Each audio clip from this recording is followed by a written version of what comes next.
This is TechVibe Radio, your front row seat to Pittsburgh's technology and innovation ecosystem. TechVibe is brought to you by Compunetics at Compunetics.com, Chorus Call at ChorusCall.com, Highmark at Highmark.com, Huntington Bank at Huntington.com, Kindling at TheKindlingAgency.com, PNC Bank at PNC.com, and Savier at Savier.com.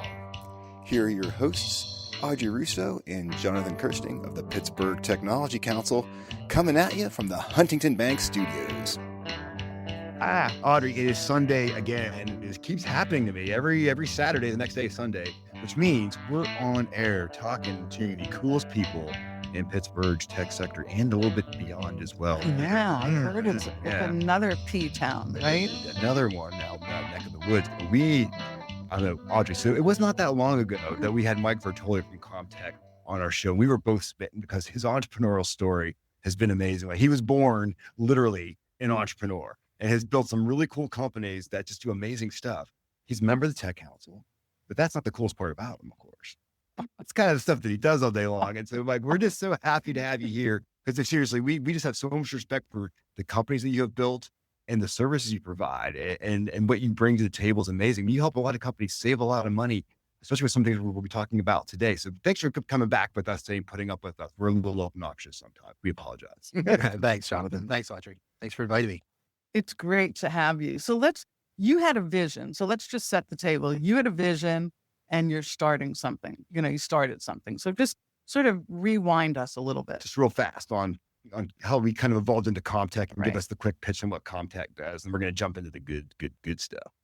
Yeah, I'd love to tell you I had a clear vision, but it was a high school venture. And I call it my failing forward vision of survival. So clearly I wasn't looking miles down the road. I was looking inches, and I think I failed more times than I was successful. So I wouldn't say exactly where I am today is anywhere near what was planned, but as we grew, a technology company through the 90s, we evolved into a consulting / telecommunications provider. And as we sit here today, we are Comtec Systems, which is the parent company of two major divisions, one being Comtec Consulting and another being Comtec Cloud Services. And so what does that mean? Tell us exactly what that means. Imagine people have no clue what it is you do and you provide. Yeah, I'll bring you back 15 years, and it was 2010. And it was the housing market had crashed, the banking. We saw a tremendous business downturn, and it triggered the opportunity to find better ways for companies to grow. And at that time, our skill set was just telecom, but we started looking at ways of saving organizations in the telecom space. So we had a lot of large organizations that said, look, we're failing, mostly in healthcare, where they had a small percentage of their overall income was margin. And we were just looking for ways of squeezing extra profit for them and maybe getting consulting fees as a result. So that was the origination of it, but it evolved very quickly. We ended up getting from telecommunications into mobile device management because they said, no, you guys did so great. You could manage our telecom. And then eventually they were like, oh, you do our cellular. This is great. Comtec now does all of our gas and electric and our public utility. So that was really our background, was in the public utility space. And that's really where we sit today. And what we do is we focus on organizations that might not have either acumen or knowledge of deregulated markets. So helping them either optimize their spend, recover costs, or procure new services in the public utility space. And so who are your customers today? Can you just give us like a generic, what your sweet spot is? It's nice, like everybody, turns on a light switch, right? So everybody picks up the phone. So there's not an organization that doesn't use the services that we offer. The most impact comes from organizations that maybe did acquisitions, multi-site. They're growing faster than they have the ability to keep up with. As you can imagine, like one organization could, like I know hospitals might buy a large group of doctors' offices, and then there's disparate billing, there's different rates. So we're the company they'll come to that will organize it, put it into software, and help them leverage the economies of scale. So private equity firms, as they do acquisitions, they'll bring us in. And most IT companies have their top 10% of their clients, so there's organizations, if they have 150, 200 users, up to tens of thousands, they'll use us. And we have many of the Fortune 500 organizations, they'll leverage us for those specific services. But I have companies that do 10 million to multi-billion in our portfolio. Amazing. Yeah. That's great. And what I love is, I mean, just the fact that you can help them save a lot of money. They can invest that back into their company to do more and better things, which I think is amazing. Well, or they're looking at their margins in Right. every other area. So I would think even right now, are people a little bit scared in terms of the tariff situation? Are you getting a little bit of demand as a result of that?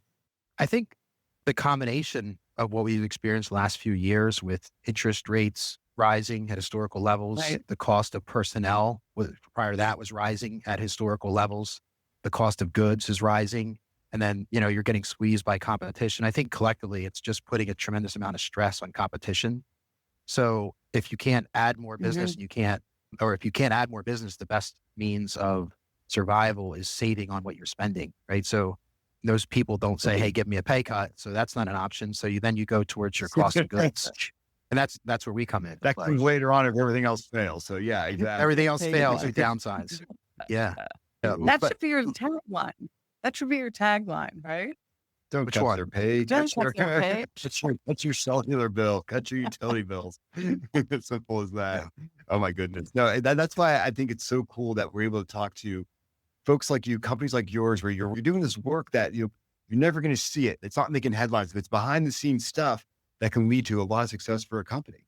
And it creates a lot of money for you guys as well too, because it's a valuable service and you're able Yeah, I mean, sometimes the most lucrative are the ones that on the outside don't look as sexy. Exactly. Yeah, But totally. what Yeah. you're doing is dramatically important inside any company. At everybody. Yeah. And it gives the companies that bring us in also leverage us as that pillar to have a better relationship with the Maybe client. A lot of our partners use that as the pillar to do more value-added services for their clients. So companies will bring us in For sure. and they can leverage our services, and maybe the company would spend money on services that they otherwise didn't have in their budget. Or maybe it just adds just a layer of comfort with that partner now that they were actually able to help them save money on a service that they just thought was a perpetual spend.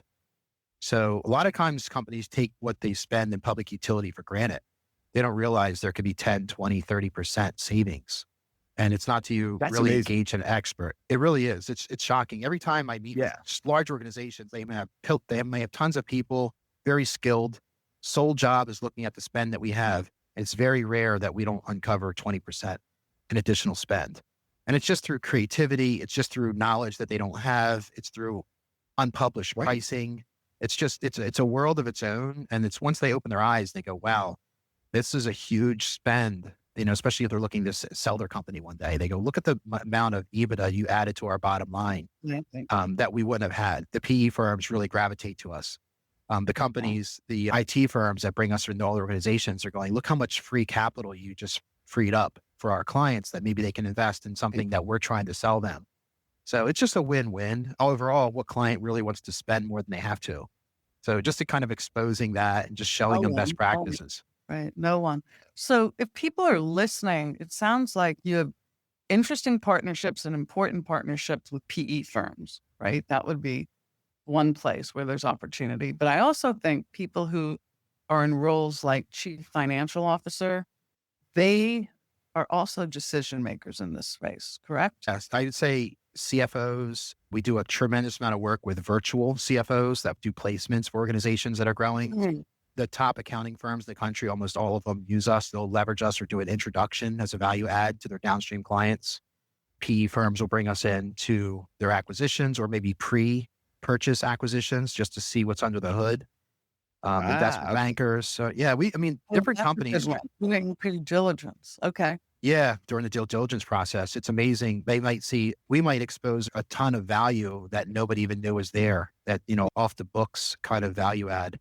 So, and it never ends, right? And you might just have like a strategic partner that's doing acquisitions. I might just have a large partner that knows a lot of clients, just well-connected people. It really is indefinite, the amount of potential. It's just exposing yourself. Like everybody spends money.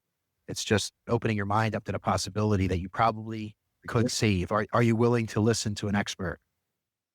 Absolutely. Well, we got to take a quick break. We're having a lot of fun here in case you just joined us. We are talking to Mike Vertolli of Comtec Systems. You can go to comtecsystems.net. And that's tech with a EC, no H in there. You can check out everything that's going on there. There's a lot to look at. We're coming right back with more. Thanks for hanging out with us. We'll be right back in a second. This has been Jonathan Kirsting. And this is Audrey Russo. And we are from the Pittsburgh Technology Council. We love helping tech companies succeed. We'll see you in one fast minute. A strong work culture is the invisible force that binds employees to each other, to the company, and to their work. It's linked to better business outcomes, happier employees, and increased retention. How we work and where we work continue to evolve in almost every way, yet our human need for connection and purpose remains. Help your employees connect and thrive by evolving your culture to support your team, regardless of how or where they work. So discover how the Kindling Culture Agency can transform your company's culture at sparksomething.big.com. That's the Kindling Culture Agency at sparksomething.big.com. Compunetics is the leading developer of unified voice, video, and data collaboration and conferencing applications for the service provider, government, and unique workflow applications. The Summit Olympus and Evergreen platforms, driven by their encrypted user interfaces, enable powerful and secure collaboration. Combined with world-class support and innovative professional services, Compunetics delivers the right solution every time. Learn more at compunetics.com. Your dial is set to TechVibe Radio. Brought to you by Compunetics, Chorus Call, Highmark, Huntington Bank, Kindling, PNC Bank, and Xavier. Here are your hosts, Audrey Russo and Jonathan Kirsting of the Pittsburgh Technology Council, coming at you from the Huntington Bank studios. Welcome back. We are the front row seat for anyone here in Pittsburgh area and beyond to learn all the great stuff happening in our tech sector. And we're having a great time this morning, Audrey, because we are talking to Mike Vertolli, founder of Comtec, an amazing company that helps other companies save a ton of money across things like their cell phone bills, like their energy usage and beyond. And thanks for hanging out with us, Mike. We always love hanging out with what I can be considered just an entrepreneur at heart, like all day long. Like you are like the Webster's definition. You open the book up for entrepreneur, I think your face is right there because you've been doing this forever and love that. We love it. That's great. So let's talk about a couple of things. Come at it and give us an example of how you would go into a company. So if people are listening right now, they would understand how to talk to, what they're called to be to you. You can give an example. Yeah. I think the first thing that goes through everybody's head is doubt, right? There's always the skepticism. Do I trust this company? How do I know I'm paying the right amount?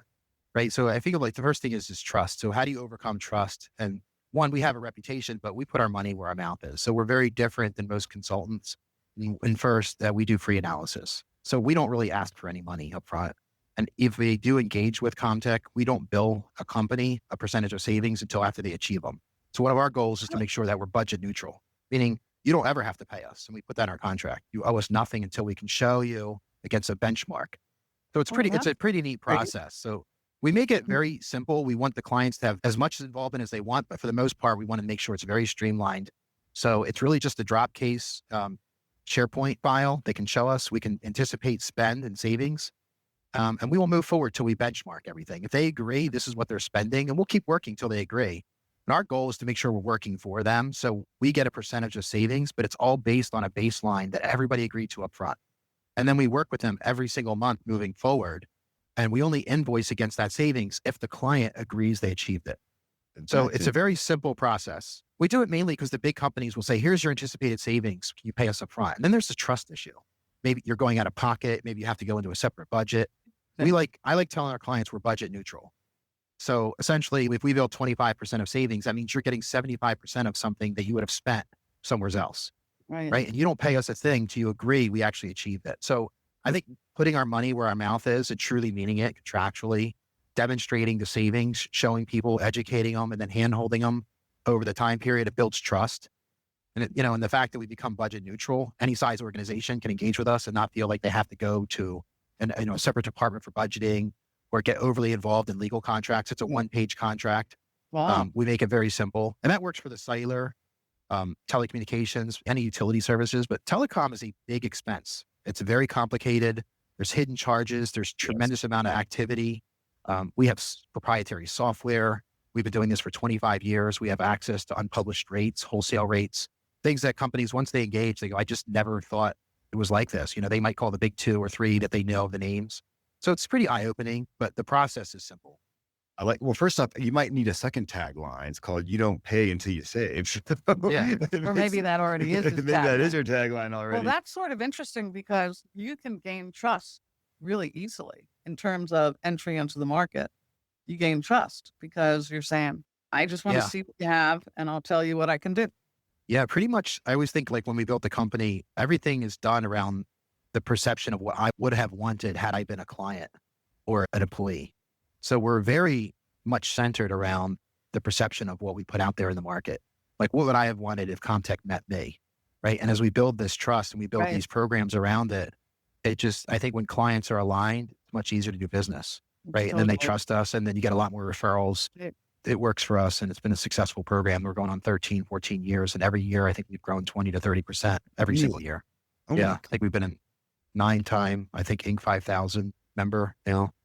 It's all partner driven, and it's mostly referral. It's one client to the next. I mean, to get inside of, the top, 1,000 clients in the world, I think we handle 20% of the largest banks in the United States now.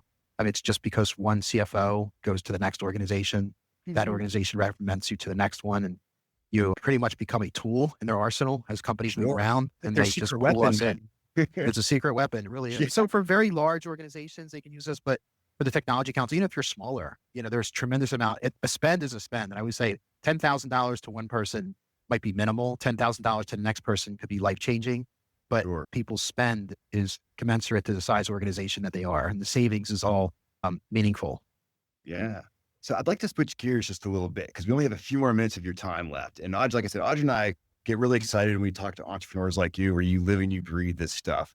And many of our listeners out there, they're trying to build their own companies. And you're someone who's done this very successfully your entire life.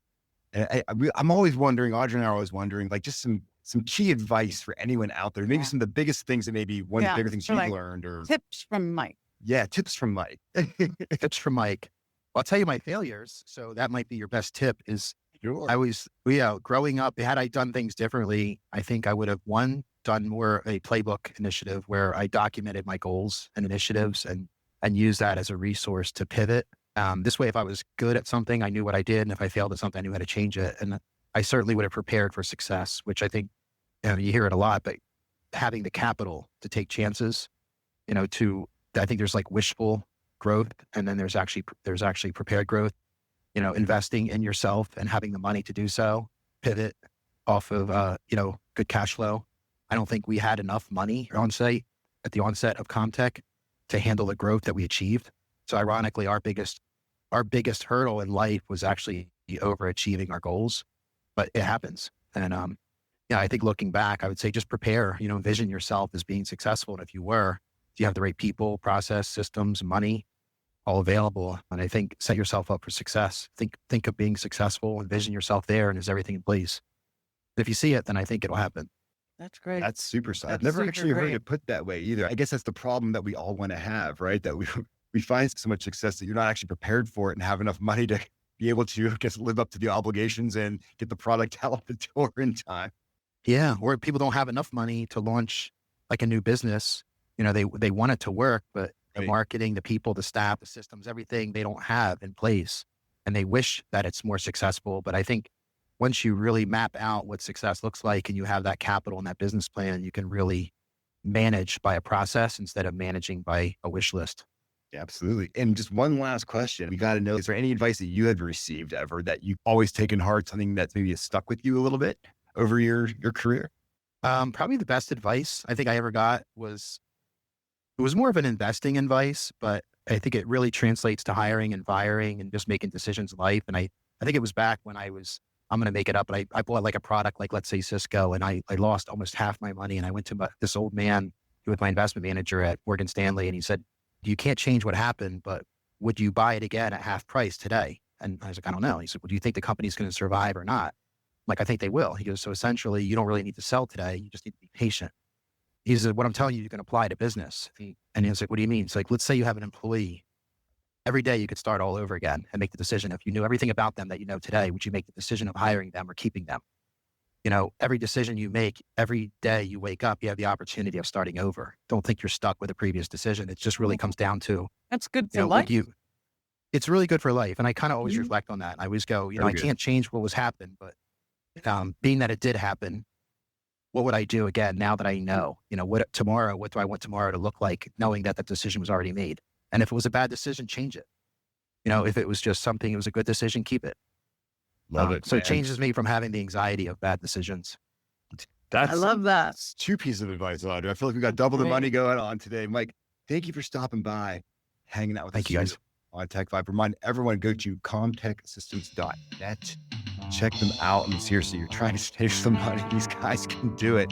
And the trust factor is amazing because you're not paying until you're saving. That's the new tagline for me. So you're the best. Thank you so much. Thanks, guys. Yeah, in case you forgot, this is Jonathan Kirsting. And this is Audrey Russo. And we are from the Pittsburgh Technology Council, where Audrey, we just love help tech companies succeed. Do we not? It's great. It's kind of what we do. Simple as that. Go to pghtech.org. Enjoy the rest of your Sunday, everybody. Thanks for geeking out with us on TechVibe Radio. Tune in next Sunday for more tech and innovation stories right here from Pittsburgh. TechVibe is brought to you by Compunetics at compunetics.com. Chorus Call at choruscall.com. Highmark at highmark.com. Huntington Bank at huntington.com. Kindling at thekindlingagency.com. PNC Bank at pnc.com. And Savier at savier.com. And we're always coming at you from the Huntington Bank Studios.